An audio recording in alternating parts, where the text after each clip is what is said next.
My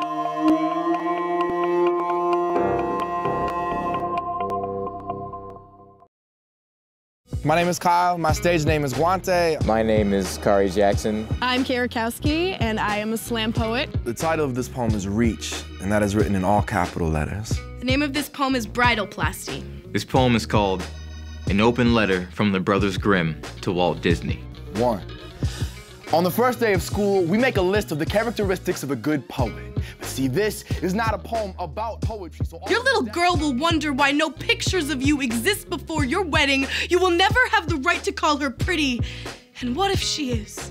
Devastatingly so. We have come to lay claim to your children. Every child raised on your cotton candy dinners, your insipid treatises on the magic of the world, they will have you to thank when they sprout into adults still trembling from the dark. And spare us your assertion that...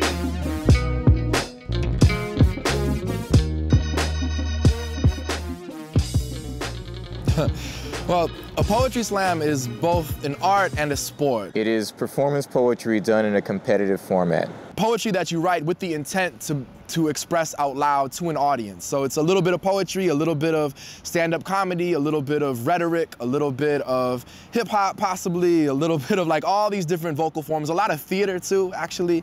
All these different vocal forms kind of mashed together. Don't paint my house white and tell me it's heaven. Don't bring me a sack of beans and tell me they're magic. Bring me magic. Paint every inch of our bodies heaven. On the first day of school, do not make a list of the characteristics of a good poet. Make a list of the people who will weep when you die. 7. We are speedometers. We are remote controls. We are dollars in tip jars and dive bars. We've seen what they have to offer. It's great. It's beautiful, and it is not nearly enough. There are very few rules in Poetry Slam. It's just you and the microphone and the audience. Can't bring a flute. There's no music, no props, no other people on stage, and it's a very like raw, naked art form. The idea is just to see what a person can do on a stage in front of people without any stuff. There's no rush like that. You know, I've played sports for a long time, and like there's no rush like killing a poem. You are timed 3 minutes and 10 seconds. Because face it, no one wants to sit through a 6-minute poem, especially if it's mediocre. We are judged by a panel of 5 randomly selected audience members. Most of which who have never even heard a slam poem before in their lives. They are scored in Olympic scoring 0.0 to 10.0 based on originality, content, the performance, whatever the audience member who happens to be judging that day chooses to judge them on. I personally don't write for a slam audience. I write for myself, and if the audience loves it, then they love it, and if they don't, they don't. If you feel like the room is pretty dead, you have a poem that can wake them up and get them going, you're gonna do it, and if it works out, it'll probably improve the show, and you'll get good points, everybody wins.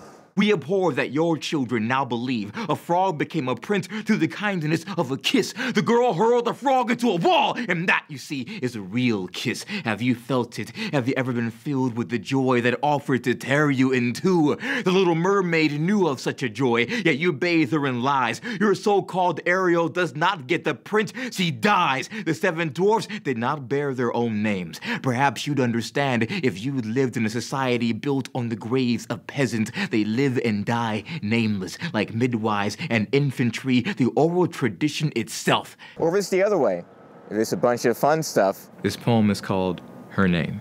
And no one's had their heart broken yet. Maybe you're the one to do it. So you gotta read the room, be sensitive to what's going on. One night before supper, I tried to say grace and couldn't finish. Our Father, who art in...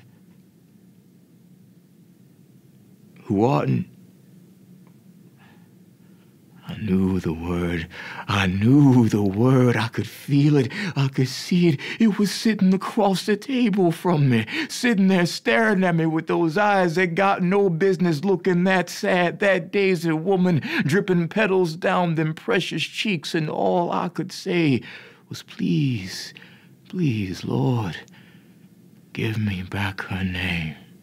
One of the most beautiful things about spoken word is that it allows you to tell the story of either yourself or people you know when those stories don't always get told. I think people appreciate hearing feelings or ideas or experiences that they've had expressed in an elegant way that they can go, you know, that's what I've been trying to say for years, and now I can point my friends to this poem if they ask me about it. Did you not respect him enough for finding you beautiful? If he hates the way his body feels next to the cool touch of a mannequin, will you leave him for a man who believes women look better in photographs? The first time my lover caressed my stomach, my body recoiled. I wanted to break his wrist, clear off his arm, begged him to leave that strip of skin barren and unnoticed. He said he would not. Pressed each fingertip tight to my flesh, they whispered into me, you have 10 new reasons to love yourself completely. Poetry slam is different. Incredibly inspiring. Random.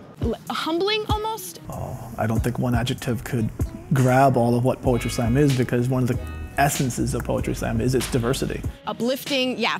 I would say diversity. Introduces poetry in a way that I don't believe people have heard poetry before. Diversity in the type of poetry you're going to hear, the way it's delivered, the people delivering it. Because the whole idea is that anybody can walk in and... A fundamental tenet of slam poetry is that everybody has a story. A homeless dude could come and win a poetry slam. It doesn't matter what your socioeconomic background is, what your cultural background, what your religious background, there is a place for you where you're not only welcomed, but embraced. Building something that transcends the way that we're always segregated, whether, you know, by neighborhood, race, ethnicity, class, all these different things, like pushing everyone together and being like, everyone has a story. What's your story? Let's talk about it. Let's listen to it.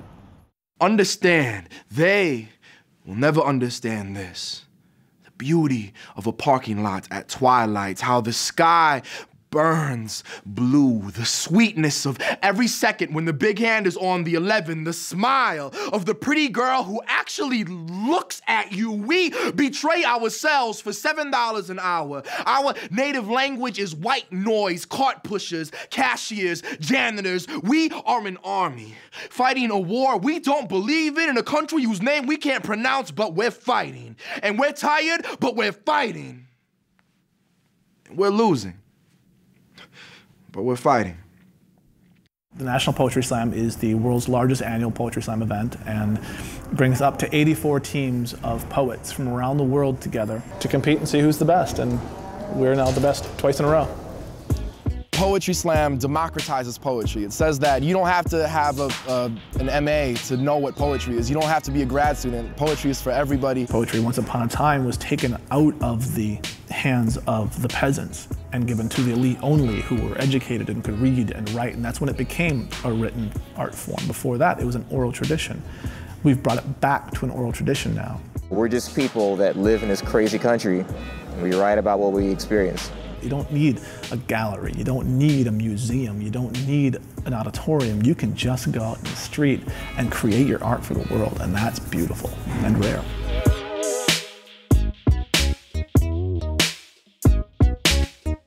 Minnesota Original is made possible by the Arts and Cultural Heritage Fund and the citizens of Minnesota.